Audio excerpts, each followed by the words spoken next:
And welcome back to The Takeout and our latest CBS News Radio tribute.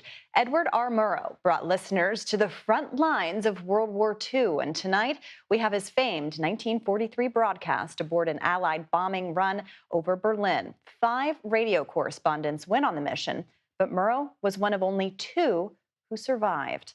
Here's some of his report.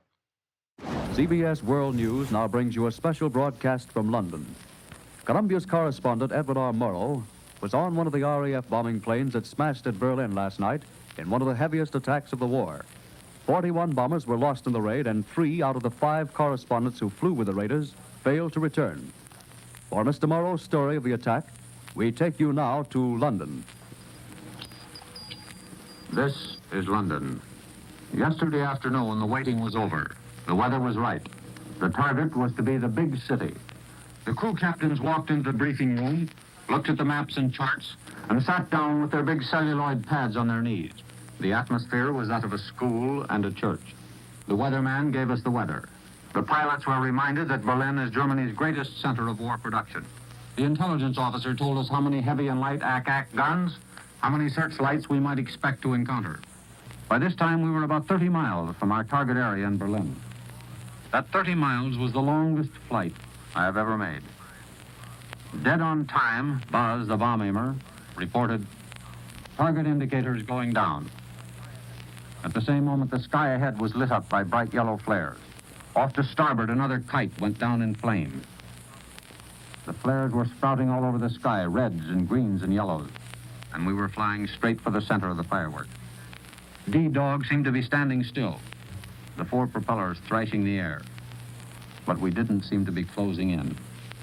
The cloud had cleared, and off to the starboard, a lank was caught by at least 14 searchlight beams.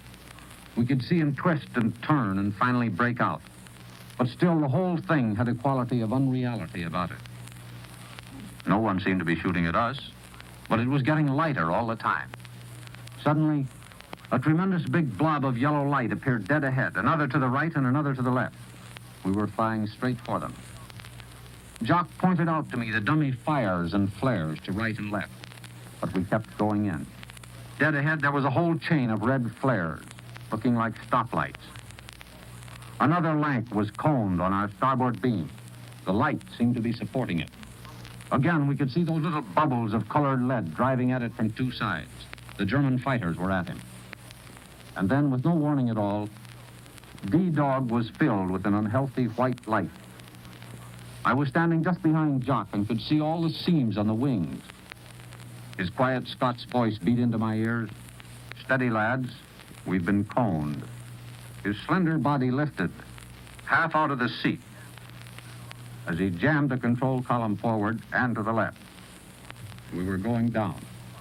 Jock was wearing woolen gloves with the fingers cut off. I could see his fingernails turn white as he gripped the wheel.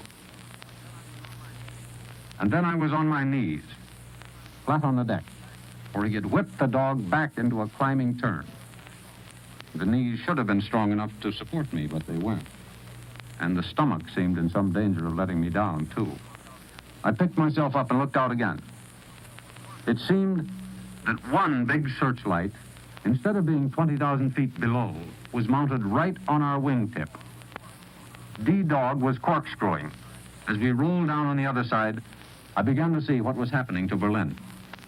The clouds were gone, and the sticks of incendiaries from the preceding waves made the place look like a badly laid out city with the streetlights on. The small incendiaries were going down like a fistful of white rice thrown on a piece of black velvet.